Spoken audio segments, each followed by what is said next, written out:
Kafalef, Agada, qu'on a commencé la semaine dernière, et c'est bon de la reprendre. On a repris 2 fois. Celle-là, non. Celle-là, non. Ça fait 3 fois. Celle-là, non, vous allez voir que non. Ah bon? Amar Rav Yehuda Amar Rav. Shloshat Tzrichim Rachamim. Il y a 3 choses qui exigent de la miséricorde. Quelles sont les 3 choses?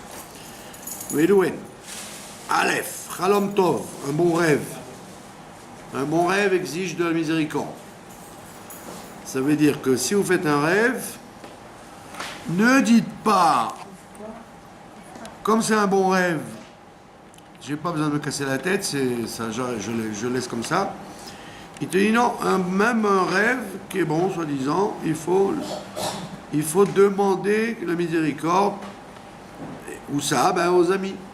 Tu prends 3 amis, et sachant qu'ils vont te l'interpréter favorablement, et tu leur dis, je vais vous raconter mon rêve, alors je compte sur vous pour me l'interpréter favorablement, et eux, ils changent le rêve dans le bon sens, quel que soit ce que vous avez rêvé, d'accord? Donc il y a besoin d'un bon rêve, il y a besoin de miséricorde pour un bon rêve. D'accord? C'est d'ailleurs pour ça que Il faut le raconter. c'est bien de prendre 3 amis, ouais, hommes ou femmes, et leur dire voilà, j'ai rêvé ça, comment vous comprenez ça? Alors eux, ils doivent dire c'est très très bien, Chalom Tov, Chalom Shalom, c'est formidable. D'accord? Par exemple, vous avez rêvé que vous gagnez au loto, d'accord? Ou alors, Stam, vous rentrez à la banque et le directeur vous dit ah, mais je vous attendais, je voulais vous effacer tout le minus et vous donner une prime de 300 000 shekels. Ah, vous rêvez ça, vous réveillez avec la pêche. Vous dites non, mais ne dis pas, c'est un rêve qui est acquis, il faut que tu demandes aux gens de dire que tu as rêvé ça et qu'il faut que ce soit comme ça. Hein? Parce que des fois, ça peut être un rêve, vous rêvez ça, puis c'est le contraire qui se passe. Donc il faut qu'il y ait une miséricorde pour que le rêve devienne un bon rêve. Ah oui. D'accord? Parce que, par exemple, vous avez quelqu'un qui est malade. Vous connaissez quelqu'un qui est malade et vous rêvez qu'il vient vous voir, en pleine forme et tout. Vous êtes content, wow, vous dites, c'est bien, j'ai rêvé que tu sais, Tata, elle était malade, tu te rappelles qu'elle est très malade? Mais elle est venue en robe blanche et tout, me voir et tout, j'étais content. Alors, il faut l'interpréter dans le bon sens, parce qu'en général, ça veut dire que c'est fini, quoi. D'accord? Ah ouais. Donc c'est pour ça qu'on te dit un Chalom Tov doit avoir une interprétation favorable. C'est pour ça que il y a ce qu'on appelle Atavat Chalom dans la Birkat Kohanim. Quand on fait Birkat Kohanim, à ce moment-là, pendant que les Kohanim ils chantent, nous on dit des versets pour demander à interpréter le rêve dans le bon sens. D'accord? C'est d'ailleurs pour ça, à mon avis, je pense que il n'y a pas d'autre explication, pourquoi chez Chabad on fait aïe, pourquoi on le reste longtemps, justement pour laisser aux gens le temps de dire les versets. Parce que pendant que les Kohanim disent les mots, il faut entendre les mots, on ne peut pas dire en même temps qu'eux. Donc ils chantent, et le Chazal avec, pour qu'on puisse, pendant qu'ils font aïe, pendant ce temps qu'ils chantent, vous avez le temps de dire Iratson. Maintenant, comme en semaine ou en Israël, on fait le Birkat Kohanim tous les jours, la plupart des Kehilot, seulement on ne chante pas aussi longtemps. Donc la halakha vous dit qu'il faut faire ça ou avant qu'ils commencent, ou une fois qu'ils ont fini. Vite avant qu'ils aient fini, avant qu'ils descendent du Dukhan, ce qu'on appelle, vous profitez de dire ces versets-là. Mais là, c'est trop. C'est bien souvent, moi j'ai pas le temps à ce temps-là. Il faudrait que je commence avant alors. Il faudrait commencer avant, ou alors voilà, commencer avant ou finir après.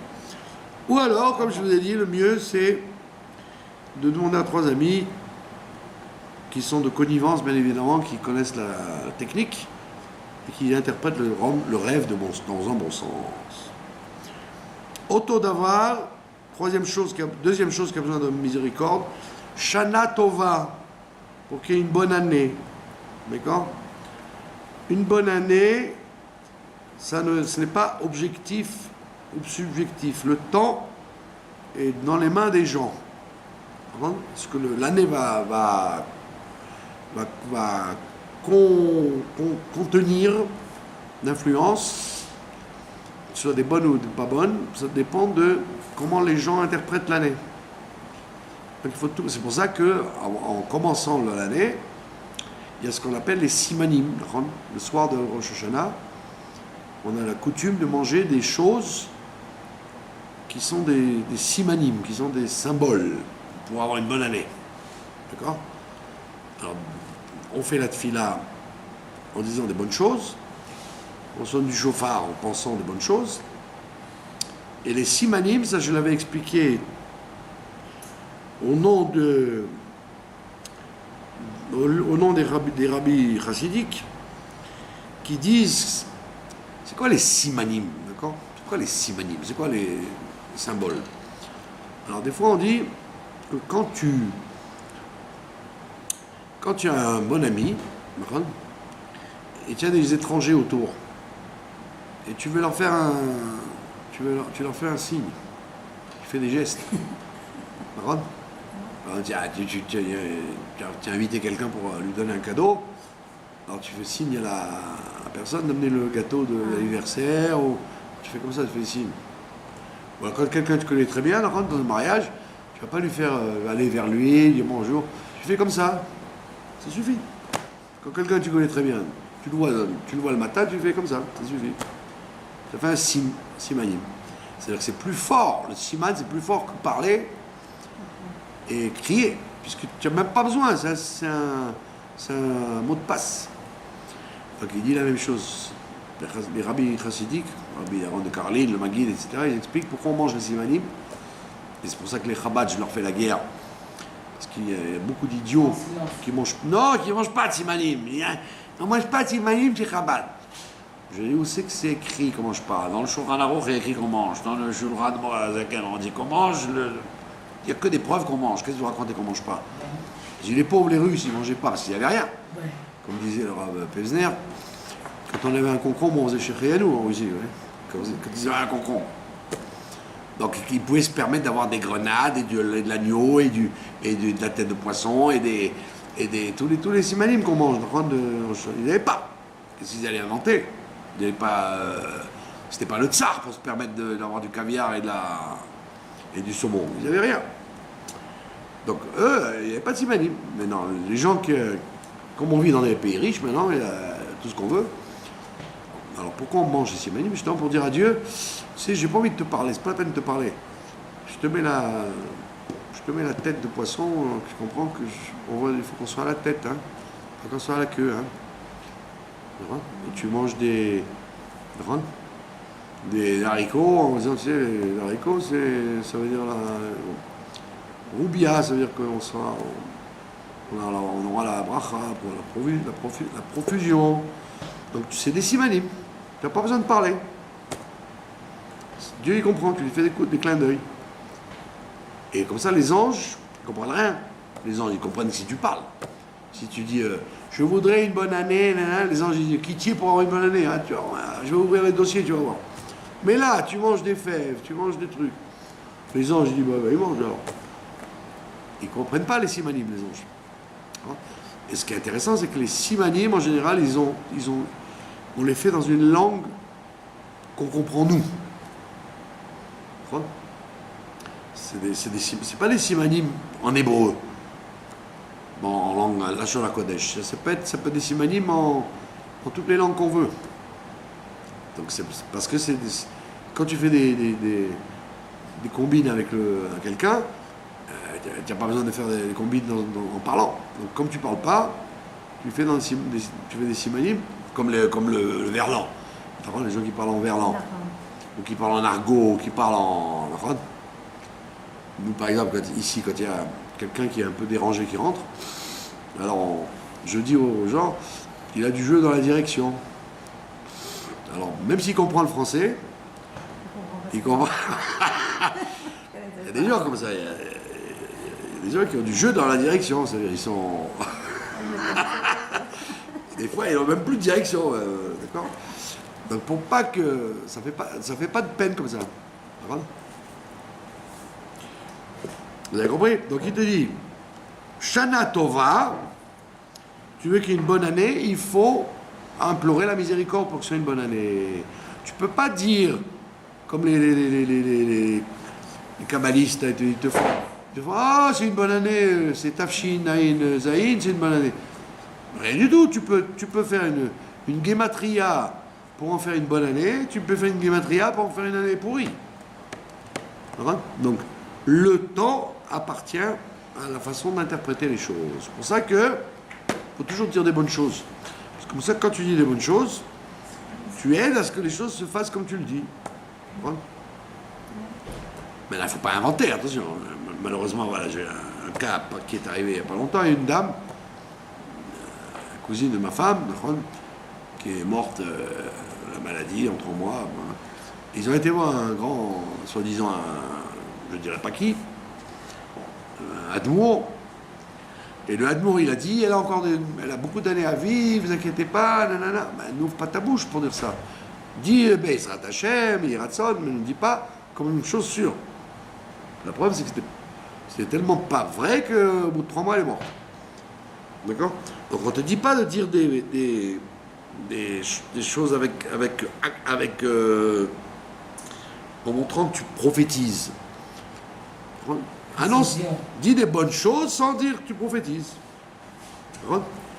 Tu dis, Shana Tova, que je sais moi que vous avez une bonne parnassa, tu dis ça comme une prière, pas comme une certitude.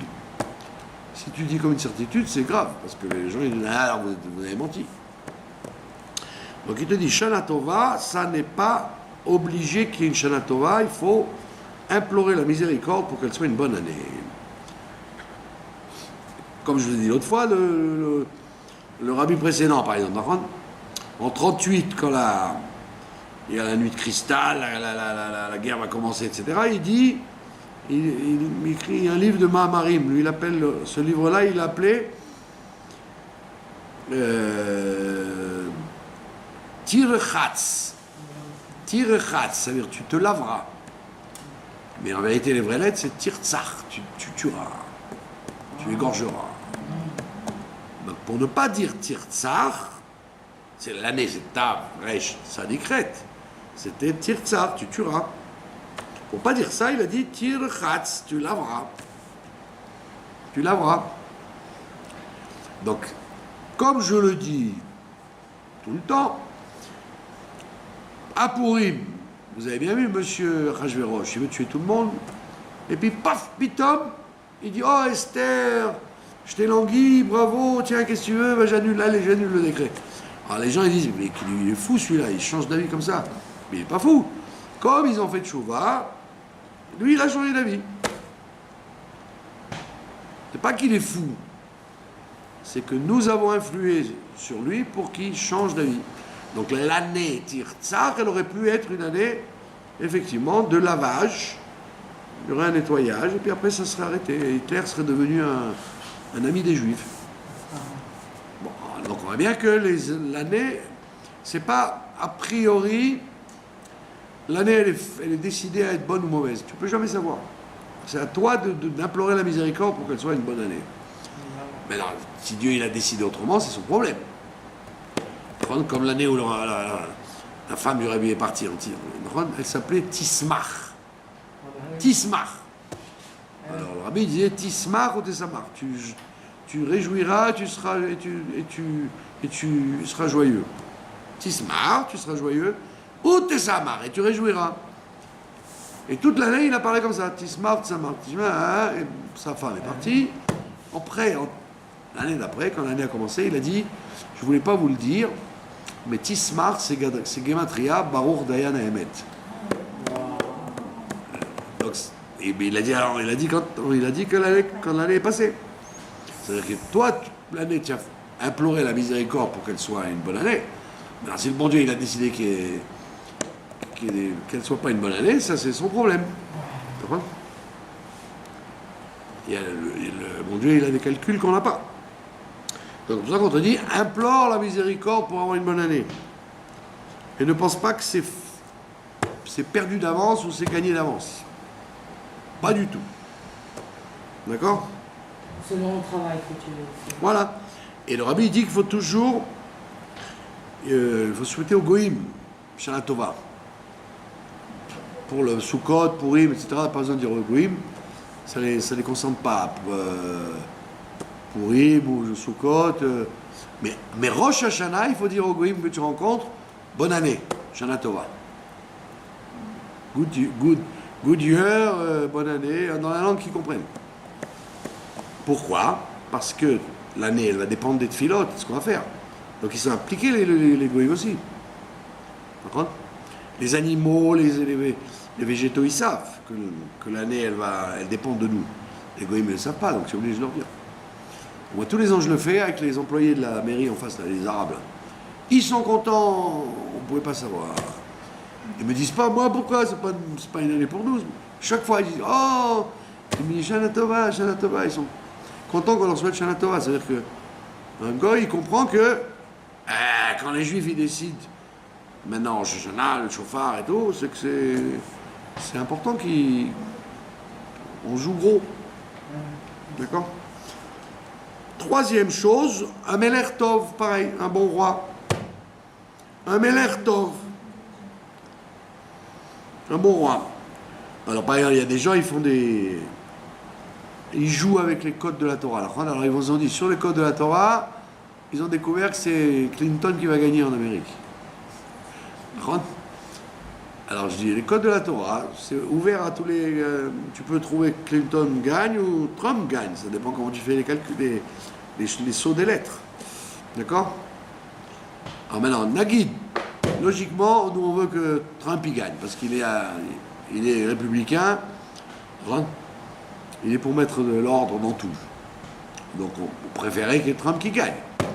Alors même si Trump gagne, si les Juifs ne sont pas méritants, ils font les zouaves, eh ben, il sera encore pire qu'Obama et que Bush. C'est comme ça que ça marche. Donc même un bon roi, tu es obligé de prier pour qu'il soit un bon roi. D'accord?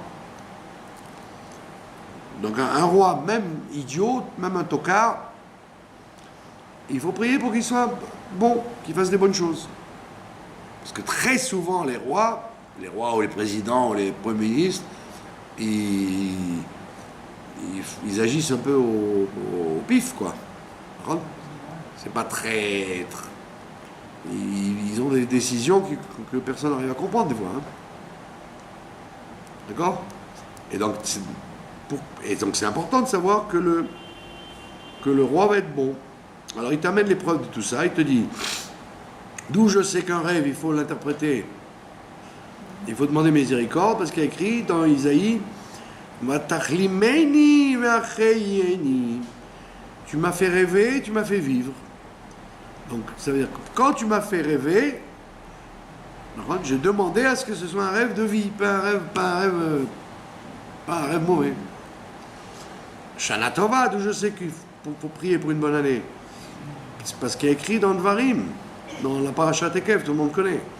Tamid ene Hashem Elokecha ba. Que tout le temps, là, les yeux de Dieu sont sur la terre d'Israël. Mais Reshit Hashana, depuis le début de l'année, et Ad Acharit Shana, jusqu'à la fin de l'année. De là, on voit que la bonne année dans le monde entier dépend de la bonne année en Israël. C'est en Eretz Israël que la providence commence et qu'elle va se répandre dans le monde entier. D'accord? Donc tu vois bien que tu dois prier que l'année soit bonne. Et un bon roi, la même chose, il y a écrit dans Michelet, Palge Maïm lève Meler Beyad Hashem. Il te dit, comme les eaux sont fluctuantes, Ben, le cœur du roi est dans la main de Dieu. Le cœur du roi est dans la main de Dieu.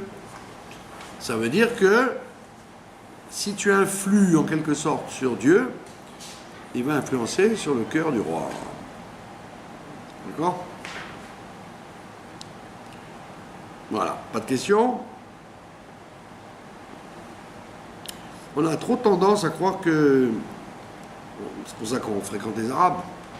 Parce que dans la philosophie arabe, ben, c'est une philosophie qui existe, que le Rambam cite, et que les Arabes ont reprise. Il y a ce qu'on appelle le Mektoub. C'est dans les livres de philosophie, le Maharal de Prague amène ça, le Rambam, tous les grands philosophes juifs parlent de ça. Ils disent que quand Pirkei Avot il dit Rabbi Akiva, Kol Tsafoui, tout est prévu, tout est prévu. Alors il y en a qui arrêtent là la Mishnah. Rabbi Akiva il continue en disant mais il y a libre arbitre. Akol Tsafoui, Ve'areshut Netuna. Comme ça il dit Rabbi Akiva. Tout est prévu, mais là il y a le libre arbitre. Alors qu'il y a des philosophes, et les Arabes ont pris ça, ils te disent tout est prévu, ça y est. Ça veut dire que tu peux rien faire. Si quelqu'un... Tout ce qui se passe ne dépend pas de ce que tu fais. Mektoub, ça s'appelle. C'est écrit. Donc comme c'est écrit, tu n'as rien à faire. Tu n'as pas de libre arbitre, tu n'as pas d'intervention. Dieu l'a écrit, donc Dieu va le faire, quoi qu'il se passe. C'est pour ça qu'il y a des suicidaires. Pourquoi les Arabes se suicident? Pourquoi il y a des attentats? Parce que dans la philosophie arabe, musulmane, il n'y a pas de teshuva. Pas de teshuva qui répare. Nous, il n'y a que ça. Donc, le teshuva répare. C'est même le pire des cas, grâce à... S'il améliore son travail, son action, Dieu lui pardonne. Chez eux, il n'y a pas ça. Tu ne peux que faire capara de tes fautes, mais tu ne peux pas réparer. Comment faire capara? Tue des juifs, fais-toi tuer, mais réparer, tu peux réparer. Il n'y a pas de tchouva. Pas de tchouva. Ah bon, il n'y a que des... C'est pour ça qu'ils font ça. On leur bourre la tête. Ben, on leur bourre la tête, c'est la philosophie de l'islam. Ouais. Que dès qu'ils ont fait une faute... Pardon? Non, eux, ils ne connaissent pas. Non, ils disent puisque... Non, l'islam modéré. L'islam modéré, il va te dire à l'époque. Et il n'y avait pas le droit de tuer, etc. Mais dans l'islam extrémiste, tu ne tues pas, tu venges, tu répares ta bêtise en tuant quelqu'un. Donc pourquoi? Parce que tout est écrit, ça y est, tout est écrit.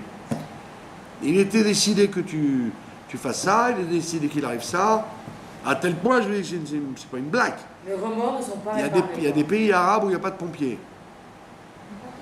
Pompiers, parce que si le feu est déclenché, c'est mektoub. Il faut que ça brûle.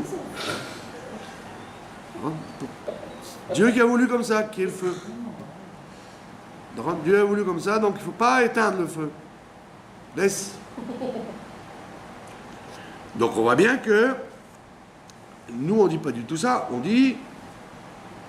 doit dire Areshut Netuna, tu as la possibilité d'agir par ton libre arbitre et donc tu peux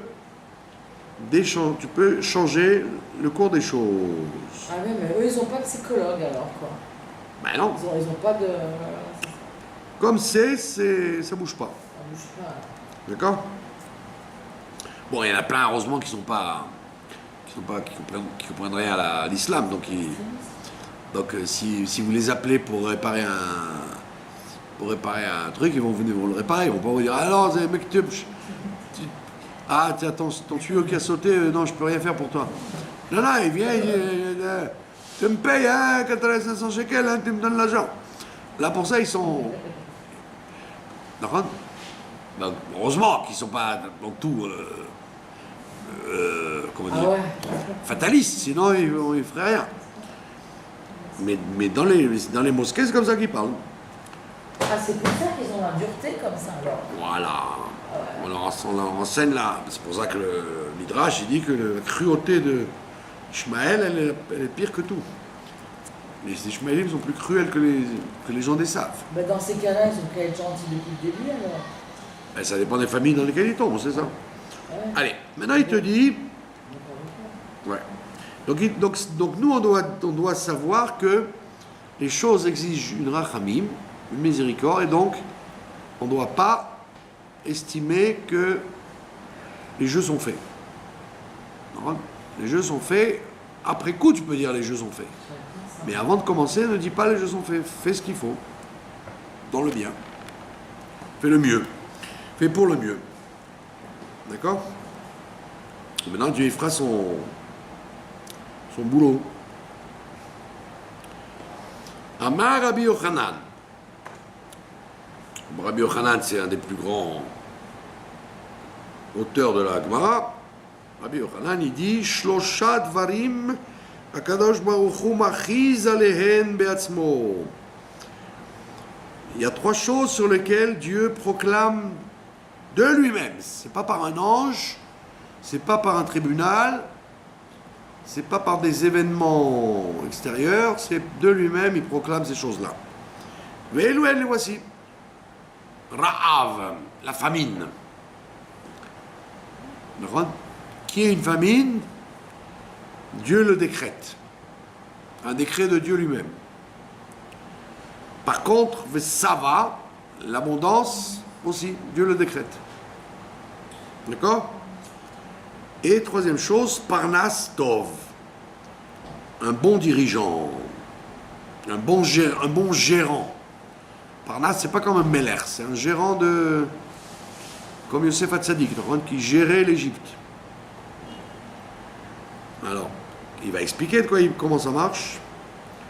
Comment ça marche la famine? La famine, il y a écrit Kir Kara Shem la Rahav. C'est écrit là-bas. Eliyahu Hanavi, il a prévenu le roi Achab. Il a dit Dieu va faire venir une famine. D'accord? Donc c'est exactement ce qui se passe dans l'histoire. Les économistes, ils disent qu'effectivement, on ne comprend pas pourquoi il y a des crises économiques. Ouais, ils essaient d'arranger pour savoir comment ça s'est goupillé dans le monde entier, mais ça racole, ils n'arrivent pas à comprendre. D'accord? Parce qu'en réalité, vous pouvez empêcher la crise, et voyons, on voit qu'on peut l'empêcher, ça se déclenche, on ne sait pas comment ça marche. Donc la famine, c'est une chose que Dieu décrète. Et la preuve, il y a écrit dans le Midrash qu'il y aura 10 famines dans l'histoire. La famine au temps d'Abraham, la famine au temps d'Yitzhak, la famine au temps de Jacob, la famine au temps de David, au temps de Rachab, et à la fin, il y a écrit il y aura une famine à la fin des temps, mais ce ne sera pas une famine de pain, ce sera une famine de la parole de Dieu. Les gens, ils auront soif de la vérité. Ça veut dire quoi? C'est-à-dire qu'en même temps qu'il y aura une abondance extraordinaire, et c'est effectivement comme ça depuis la fin de la guerre, et une abondance de plus en plus forte dans le monde, d'accord? En même temps, il y a une soif de vérité. La gauche, elle vous bourre la tête qu'il y a de plus en plus de gens qui veulent être homosexuels, qui veulent faire n'importe quoi. Mais c'est faux. Il y a de plus en plus de goïms occidentaux, orientaux, extrêmement orientaux, qui recherchent quelque chose. Moi, je vois, quand vous vous promenez dans les rues de Jérusalem, il y a des tas de touristes, des Allemands, des Autrichiens, des Hollandais, des Français. Vous voyez bien qu'ils ne sont pas venus pour photographier le Kotel, quoi. Ils viennent pour voir c'est quoi ce peuple juif, c'est quoi qu'est-ce qu'on nous vend en Europe, qu'on martyrise les Arabes et qu'on. Autrefois, il y avait trois chrétiens, enfin, 3 goïms, quoi. Je les voyais, ils étaient dans la rue, et puis ils sont passés devant Angel, et dans Angel, il y avait 3 Arabes, des femmes arabes, avec des foulards des foulards et tout, qui se tapaient un bon banana split chacune, avec des gâteaux d'Angel. Et ils regardent ça comme ça, les trois. Et puis, alors, moi, je passe devant eux. Alors, ils disent, oh ben ça. Alors, je dis, quoi, vous dites, ça veut dire quoi, oh ben ça? Ah, il me dit, vous parlez français? Je dis, ben oui. Je dis, qu'est-ce qui vous étonne? Il dit, vous savez, en France, on nous raconte, les Arabes, ils sont martyrisés, je les vois au café. C'est pas qu'ils prennent un café en se sauvant. 3 bananas split, gros comme des baignoires. Et en avant, je te sirote ça au soleil d'Angel.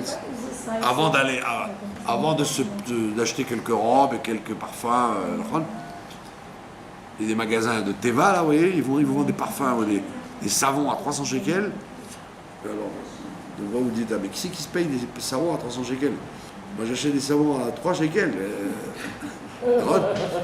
Et je vois l'autre fois 3 Arabes, 3 dames arabes bien habillées, qui achetaient des trucs d'Occitane et de machin pour 300 shekels. Et ben, tu vois, l'apartheid, elles sont mamaches, les pauvres, elles sont vraiment très maltraitées ici. Hein. Donc, il y a beaucoup de goïms dans le monde qui ont soif qui veulent une ouverture vers la vérité. Ben ouais. Il n'y a pas que des gens qui n'en ont rien à faire. Et donc, ça, c'est à la fin des temps, il y aura une 10e famine. Donc, on voit bien qu'en même temps qu'il y aura une famine spirituelle, il y aura une abondance matérielle. Et ça, c'est un décret de Dieu, en vérité. C'est Dieu qui décrète quand il y a la famine et quand il y a l'abondance. C'est Dieu lui-même. Là, on voit bien que ça ne joue pas sur la vie individuelle. Parce que tu peux avoir une famine dans un endroit et des gens qui vivent très bien. Individuellement, qui vivent très bien. Et à l'inverse, tu peux avoir un monde où il y a une grande abondance et pourtant tu as des gens dans la misère, en plein milieu. Ah. Des gens qui sont vraiment à crever la dalle, quoi, à tirer la savate, alors que le monde est dans l'abondance. Donc ça veut dire que au niveau général, c'est fixé, mais au niveau privé, tu peux pas savoir dans quel camp tu vas être, toi. Et voilà, il te dit l'abondance, c'est écrit dans Yecheskel, mais karati el dagan ve'irbeti oto. J'ai appelé les céréales et je les ai multipliées. Ça veut dire que pendant Yecheskel, il y a eu une période de très grosse abondance. D'accord? Donc ça veut dire que ça n'a rien à voir, c'est par-delà les brachot et les malédictions que la Torah nous donne. Je te donnerai les pluies en leur temps, etc. C'est des choses qui n'ont rien à voir. D'accord? Par exemple, tu peux avoir une abondance extraordinaire. Tu vois ça au niveau individuel. Il y a un type, il a une bracha extraordinaire dans la parnassa. Tout ce qu'il fait, il gagne de l'argent, il est bien, mais il perd tout. Pourquoi il perd tout? Soit il se dispute avec sa femme, soit il joue, soit il fait le zouave, il boit. Donc tu peux avoir une bracha de départ et perdre tout. D'accord? Et un pays aussi, il peut avoir une abondance extraordinaire, par ses mauvaises actions, il perd tout. Ben voilà, c'est comme c'est passé. Voilà. Troisième chose, un parnastov, un bon gestionnaire. C'est quoi un bon gestionnaire?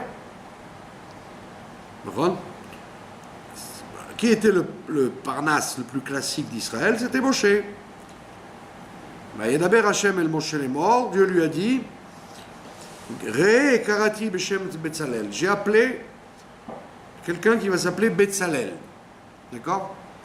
Donc il a nommé, Moshe Rabbeinu a nommé Betzalel comme un parnasse.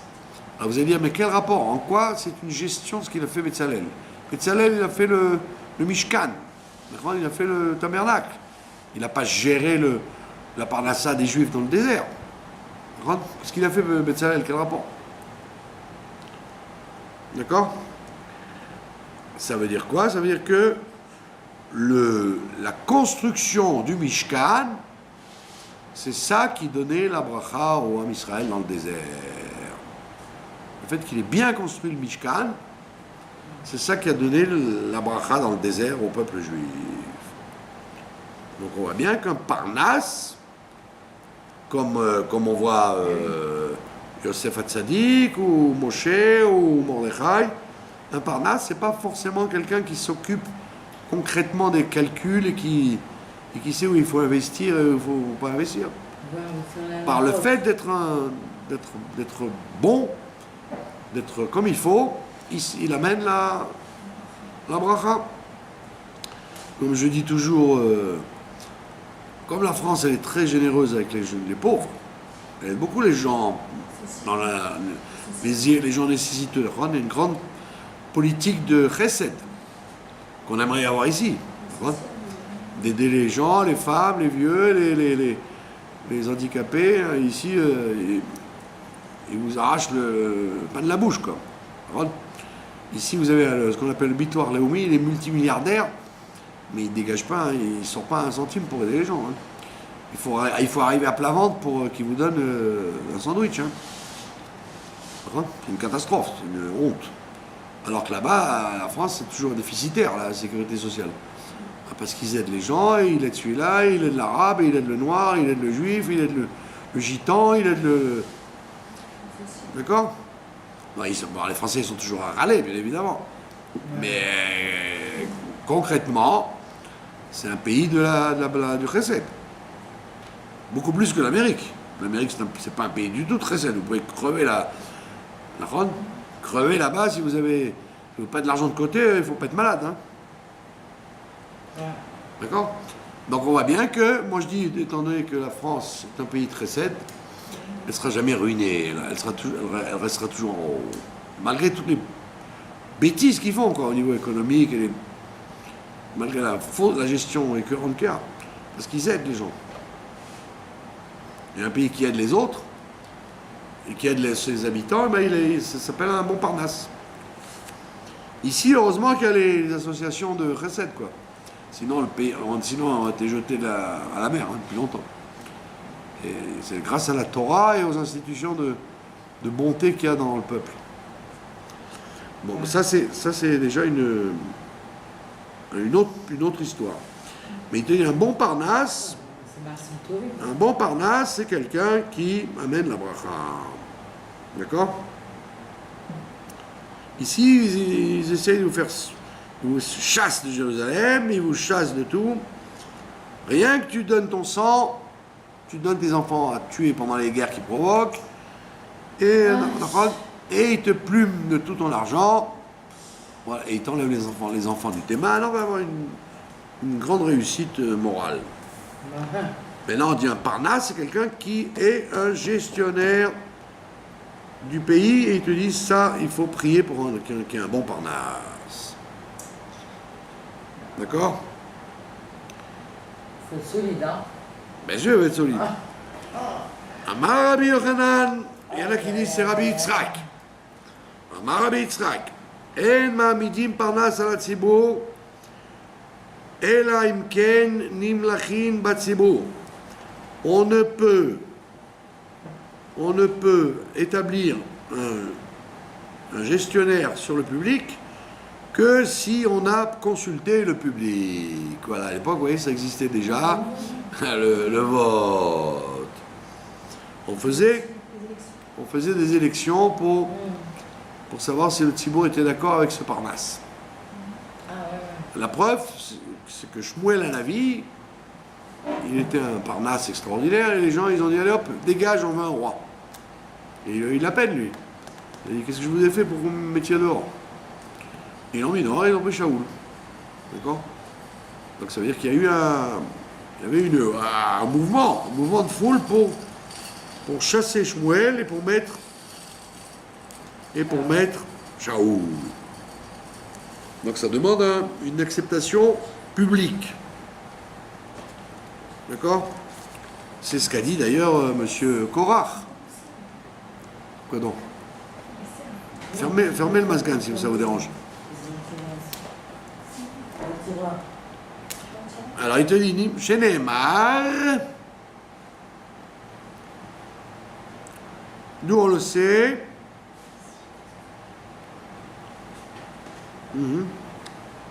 d'où on le sait, Omer Moshe el Bnei Israël, voilà, Moshe il a dit au Bnei Israël, voici que Dieu comment dire, choisi Betzalel. Donc on voit bien que même Moshe, il a donc eu besoin de prévenir les Bnei Israël qu'on avait choisi Betzalel. Ça veut dire que s'ils ne voulaient pas, ils auraient dit non, on ne veut pas Betzalel. Tu nous prends quelqu'un d'autre. Sinon, il n'aurait pas besoin de leur parler. Il aurait dit, voilà, c'est Betzalel qui va faire ça. Et pas du tout, il a dit au Bnei Israël, c'est Betzalel, est-ce que vous êtes d'accord? Amarlo Akadosh Baruch Hu le Moshe, Dieu il a répondu à Moshe, Moshe, Agun Alecha Betzalel, est-ce que ce Betzalel il est convenable à tes yeux? Et qu'est-ce qu'il lui a répondu Moshe? Ribono Shel Olam, Im lefanecha Agun, si devant toi il est convenable, lefanai lo kol sheken, si toi le bon Dieu tu es d'accord avec lui, qui je suis moi pour dire c'est pas bien? Donc Dieu a demandé à Moshe qu'est-ce qu'il en pensait. À Marlo il a répondu Afal pichen lechem lahem. Il a dit malgré tout demande-leur aux Bnei Israël s'ils sont d'accord avec Betzalel. Effectivement, s'ils avaient eu des mauvaises informations sur Betzalel, ils ne l'auraient pas choisi pour construire le Mikdash. N'oubliez pas que le Mishkan, il a exigé, ils ont fait une quête. Ils ont demandé à chacun, emmenez les pierres précieuses, l'or, l'argent, le cuivre, emmenez tout ça parce qu'on va faire le Mishkan. Donc les gens, ils avaient besoin de savoir où passe l'argent, comme disent les manifestants. Où passe l'argent? Dans quelle caisse ça va? Et on voit qu'effectivement, quand ils ont vu le Mishkan, ils ont dit bravo, on voit que ça a été bien utilisé. Et ça n'a pas empêché mon cher Rabbeinu de donner au centime le franc, comme on dit, au centime près les comptes justes, pour pas que les gens disent attends, dis-moi, mais l'or là-bas, c'est du creux ou du plein? Peut-être tu en as mis. Ça fait une étilat yadaïm là-bas avec l'or et l'argent qu'on a amené. Donc ils voulaient avoir des comptes, mais ils étaient contents du travail. Comme tout le monde connaît l'histoire avec le veau d'or. Que le veau d'or, ils ont donné de l'or plus qu'au Mishkan. Ils ont tous les femmes, les hommes, les enfants, ils se sont jetés pour donner l'or. Ça a donné un petit veau d'or. Et personne n'est venu dire où est passé tout l'or qu'on a donné? Parce que là, c'était pour faire Avodah Zara, c'est pas grave. Ouais. Quand il s'agit de faire des bêtises, tu ne demandes pas où est passé l'argent. Ouais. Et quand il s'agit du Mishkan, tu dis à Moshe, fais-nous les comptes, s'il te plaît. On voudrait voir où est passé l'argent. C'est pas logique. Tout l'or qu'ils ont donné pour faire les bonnes femmes, elles avaient des boucles d'oreilles, des bracelets, des trucs. Prenez ça par 5 millions de gens, un petit veau d'or, où est passé l'or? Donc c'est moi qu'il y a eu des tas de gens qui en passant sont plein les fouilles. Mais ils n'ont rien dit, parce que c'était pour faire un veau d'or. Donc il te dit, moi je veux bien Betzalel, toi tu veux bien Betzalel, mais demande aux Bnei Israël s'ils sont d'accord. Amroulo, ils ont dit, Moshe Rabbeinu im nifnei HaKadosh Baruch Hu lefanecha agun. Les Bnei Israël, ils ont été très gentils à cette fois-ci. Ils ont dit, si Dieu il le veut, et chez toi aussi il est convenable, qui en est nous? Qui en est nous? Ça veut dire que les Bnei Israël, ils ont accepté, ils ont démocratiquement accepté le choix de Betzalel. Amar Rabbi Yonatan, Betzalel, pourquoi on l'appelle comme ça, Betzalel? Al Shem Chochmato Nikra, il est appelé comme ça du nom de sa sagesse. Besha She'amar lo HaKadosh Baruch Hu Moshe, quand Dieu lui a dit, préviens Betzalel, Aseli Mishkan, et fais-moi le sanctuaire, Aaron Vekelim, l'armoire et les objets, alors Moshe, il est parti et il a dit le contraire. Il a dit d'abord fais-moi les affaires, les kelim, ensuite tu me feras le Aaron, et après tu me feras le Mishkan, après tu feras les murs. Et qu'est-ce qu'il a dit Betzalel? Il a dit excuse-moi Moshe Rabbeinu, en général, Minago Shel Olam, quand on construit une maison, d'abord on construit les murs, on fabrique la maison, et après on met les affaires dedans. D'accord? Quand tu déménages dans une maison construite, tu déménages pas tes affaires, et puis après tu mets tes affaires dehors et tu attends que la maison elle soit faite. D'accord? Alors il lui dit attends, je comprends pas, tu me dis de faire le Aaron, Kodesh, tous les Kélim, la Menorah, etc., et après tu me dis de faire le Mishkan. Mais, tu rêves ou quoi? C'est en général, d'abord je fais le Mishkan, et après on met dedans les choses. Et qu'est-ce qu'il lui répond Moshe? Il lui fait, il lui dit, Shema Karama lo HaKadosh Baruch Hu. Il a dit, peut-être Dieu il t'a dit dans le sens contraire. Et toi tu me dis dans l'autre sens. Peut-être Dieu il a dit, fais le Mishkan, et après le Aaron, après les Kelim. Et qu'est-ce qu'il lui répond Moshe? Il lui dit, dis-moi, tu étais pas de côté, dans l'ombre? Tu as entendu en même temps que moi? Il dit oui, j'étais dans l'ombre, comme si j'étais dans l'ombre. Alors pour ça qu'on l'appelait Betzalel, à l'ombre de Dieu. D'accord? Il était à l'ombre de Dieu. Pas de questions? Voilà.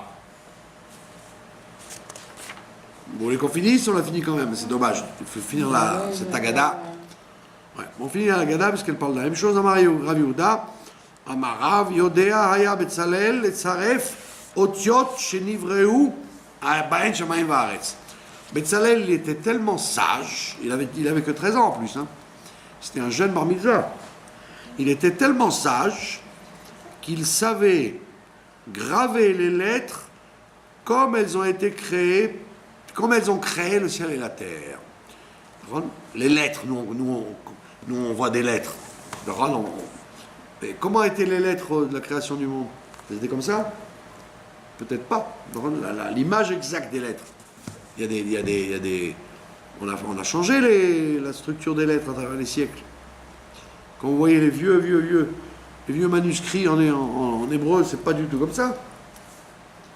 C'est pas du tout l'hébreu qu'on a nous. Donc lui, il avait la science des lettres avec lesquelles les cieux et la terre ont été créés. Ah bon? Ben oui, ça veut dire qu'il y a des règles pour faire des lettres. Un yud, on vous dit c'est un point. Un vav, on dit c'est une barre. Enfin, c'est un bâton. Un nun, on vous dit c'est un bâton qui va jusqu'en bas. Mais en réalité, quelle forme ça avait vraiment? On ne sait pas. On ne sait pas. La preuve, c'est qu'il y a une écriture séfarade, une écriture Beth Yosef, une écriture Arizal, une écriture... D'accord? Ça veut dire qu'à travers les siècles, la forme des lettres a changé. Et lui, il avait su faire les lettres comme elles étaient à la création du monde. D'accord? Et la preuve, il a écrit, Dieu l'a rempli, Ruach Elokim, il a rempli d'esprit divin, Bechokma, Bedvuna, Bedaat. Il a rempli de Chokma, Binadat. Il avait un cerveau impeccable. Il avait une sagesse dans les trois mochin, comme on dit. Dans la Chokma, la Dvuna et le Dat. Et il écrit d'un autre côté, Hashem Bechokma Yasad Aretz, Dieu il a fondé le monde avec sa Chokma, Kone Shamayim Bidvuna, il a fabriqué les cieux avec intelligence, Uktiv Bedato Teomot Nifkaou, et avec sa conscience, il a fabriqué les abîmes. Amar Rabbi Yochanan, Ein HaKadosh Baruch Hu noten Chokma, ela lemí sheyesh bo Chokma. Et on va terminer avec ça. Il a changé Il a compris comment Dieu a créé le monde avec les 22 lettres. Il est rentré dans les 22 lettres de la création du monde. Et là maintenant, Rabbi Yochanan, il y a une grande ridouche qu'il faut connaître bien. Dieu ne donne la sagesse qu'à celui qui a déjà de la sagesse. Ça veut dire quelqu'un qui est un idiot, fondamentalement, tu peux le remplir de sagesse, il restera un idiot. Pour qu'il y ait un changement, il faut qu'il y ait une base minime, élémentaire. S'il n'y a pas un peu de sagesse, il ne peut pas y avoir plus de sagesse. C'est pour ça qu'en vérité, tu vois qu'en vérité, il n'y a pas de vrai idiot. Parce que tu vois, tout le monde peut progresser dans la sagesse. Donc ça veut dire qu'il y avait une base de travail. Par contre, et voilà, on le voit que chacun est capable d'avoir une base de chorma en lui. Un vrai idiot fondamental, il n'y en a pas. Sauf celui qui veut faire l'idiot. Comme il a dit Daniel, Dieu il donne la sagesse aux gens qui sont déjà sages. Ou mandal et bina, il donnera la connaissance à ceux qui connaissent déjà. Ça veut dire, et c'est pour ça que les psychologues te disent, et c'est vrai, qu'en vérité les gens qui ne comprennent rien en mathématiques ou en philosophie ou en musique ou en truc, c'est parce qu'ils se braquent. Ils se braquent. Ils disent, les mathématiques, je ne peux pas comprendre. Comme ils ferment la porte, alors ils ne peuvent pas comprendre. Mais s'ils se rendent compte, c'est tout bête. Si tu leur dis, écoute, c'est tout facile, calme-toi, tu vas tout comprendre. Alors il dit, bon, alors sûrement ça va être facile. Et si tu dis, ah, c'est très dur, tu vas rien comprendre. Donc ils ferment les portes, et c'est pour ça qu'ils ne comprennent pas. Ou les profs, c'est les profs qui font ça. Des fois, ils vous bloquent. Le prof, il vous bloque. Il vous rend insensible à l'anglais ou à la philosophie ou d'apprendre un truc parce qu'il vous a bloqué. Il vous a rendu obtus. Shamar Rav Tachlifa bar Marava Azal Amara Kameh de Rabbi Abaou. Un jour, Rav Tachlifa, il a entendu ça. Il a dit ça à Rabbi Abaou.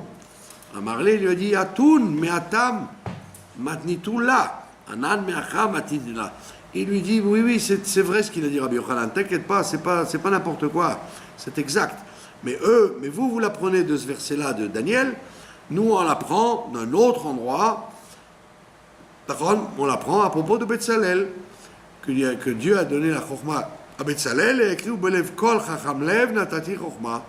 Dans le cœur de tout chacham de cœur, je pense que vous auriez pu croire, un chacham, c'est pas intellectuel là, en vérité. C'est chacham lev. C'est dans le cœur que la chokma elle est. Ça veut dire quoi? Ça veut dire, c'est pas parce que quelque chose est intelligent que tu le comprendras. Pour comprendre quelque chose, il faut avoir la sensibilité. C'est le cœur qui fait comprendre les choses, c'est pas la chokma. Par exemple, moi, j'ai aucun don pour la peinture. Vous pouvez m'expliquer jusqu'à demain matin, même un dessin d'une vache, même un dessin de ce que je sais moi, d'une maison, comme ils font les enfants, je suis incapable de faire. Parce que je suis bouché sur ces choses-là.